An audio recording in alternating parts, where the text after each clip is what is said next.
Okay, let's dive right into this explainer. Today, we're unraveling a deeply disturbing case that pits a caregiver's supposedly noble facade against a truly horrifying reality. You know, the relationship between a patient and a caregiver requires absolute trust, especially when the patient is completely defenseless. But what happens when the very person hired to protect you is the one plotting your demise? Let's break down the shocking case of Alicia Keator and the murder of John Fernandez. First, just listen to how Keator framed her unconditional love and supposed pure care for her patients. When talking about her role as a live-in caretaker, she painted this picture of absolute selflessness. She claimed working in nursing homes was her lifelong passion, that she did this work purely out of the kindness of her heart with zero ulterior motives. It's a pretty compelling narrative, right? A dedicated worker giving everything to the vulnerable. But that entire facade is completely shattered by a jarring contradiction. A 65-year-old, incredibly vulnerable man was brutally killed while under her exact supervision. John Fernandez was wheelchair-bound. He was diabetic and severely ill. The man literally couldn't even get out of bed or use the restroom without assistance. And yet this man who relied on Keator for his very survival was found dead, tied up in his own apartment. The massive contrast between her words and this grim reality is exactly what detectives had to unravel. Part 1. Unmasking the suspects, caregiver or criminal. So we have to ask, who really was this woman living rent-free in John's home? Well, her actual history shatters that noble caretaker image instantly. Keator wasn't just some misunderstood woman down on her luck. She grew up in the drug trade and had a severe, violent criminal record. We're talking about a conviction for stabbing 2 people in the head with a deadly weapon. She spent 2 years in prison for that. And right around the time she got out, she hooked up with a guy named Marcus Gilbert, who had actually just served 13 years himself for brutally abusing a previous partner. The crucial point to understand here is grifting. Keator was using this unpaid live-in gig purely for free rent. And by doing that, she perfectly positioned her new partner, Marcus, to start eyeing the victim's disability checks. This wasn't charity work. This was classic predatory grifting. They wanted a meal ticket, and John Fernandez, isolated and defenseless, was their prime target. Part 2. Christmas 2017. The final extortion. While families across Texas were gathering to celebrate Christmas Day, an absolute nightmare was playing out inside John's apartment over a simple ATM pin. Marcus, who was high on meth, demanded the pin for John's bank card. When John refused, Marcus threw him to the floor, kicked him in the head, and literally cut the cords from John's own electric wheelchair to tie his feet. He shoved a bed pad into John's mouth, locked him in the room, and just left him for dead. But about half an hour later, they heard muffled sounds. John was fighting to survive.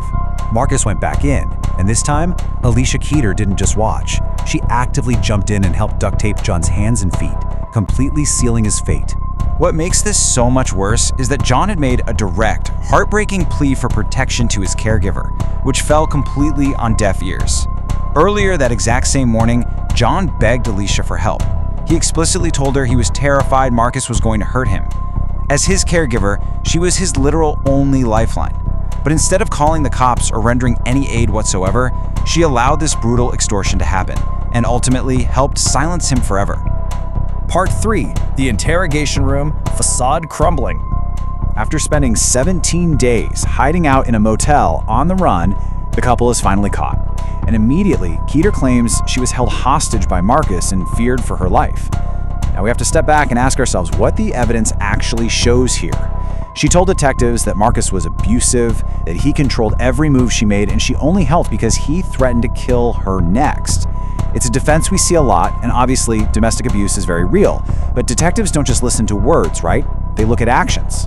And her behavioral red flags in police custody paint a picture of a hardened criminal who doesn't really care. Definitely not a relieved hostage. I mean, think about it. If you've just been rescued from a sadistic killer who forced you to watch a murder, you'd likely be frantic, crying, or just immensely relieved. But Keator? She was resting her head on her hands, yawning constantly. She wouldn't even make eye contact with the detectives. At one point, she actually laughs and casually tells the police, "We don't kill people, we sell drugs." Yeah, those are absolutely not the actions of a terrified victim. So the detectives slowly, methodically closed the trap. They used video surveillance in her own constantly shifting stories to completely dismantle that whole victim narrative. She claimed she was paralyzed from fear, right? But surveillance video from the apartment complex showed her and Marcus calmly packing their car and leaving the scene together, cool as cucumbers. Plus, her story just kept changing. First, she said she wasn't even in the room. Then she admitted she was.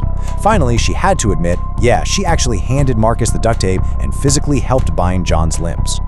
Part 4. The reluctant confession and unequal justice.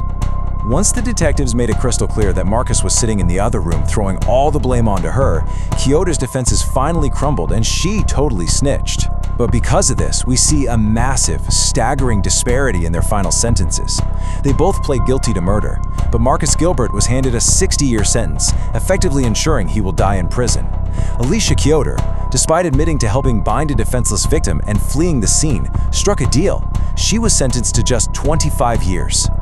In a truly surprising twist, even Keator herself admits that her 25-year sentence doesn't fit the severity of her betrayal.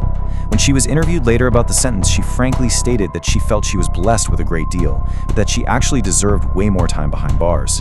For someone who spent hours in an interrogation room deflecting blame, this quiet resignation reveals a really heavy truth. She knew she had blood on her hand. Part 5. Restoring John Fernandez. You know, amidst all the lies and gruesome true crime details, we really need to remember the human being whose life was tragically cut short. Who was John? He was a trusting, gentle soul who brought cheer to the hard-scrabble streets of Baytown, Texas, despite his own grave illnesses.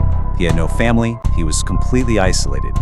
He survived on a meager social security check and the occasional kindness of his neighbors. But despite these incredibly difficult circumstances, he wasn't bitter. Every single day, he'd sit outside in his wheelchair and cheerfully greet anyone who walked by.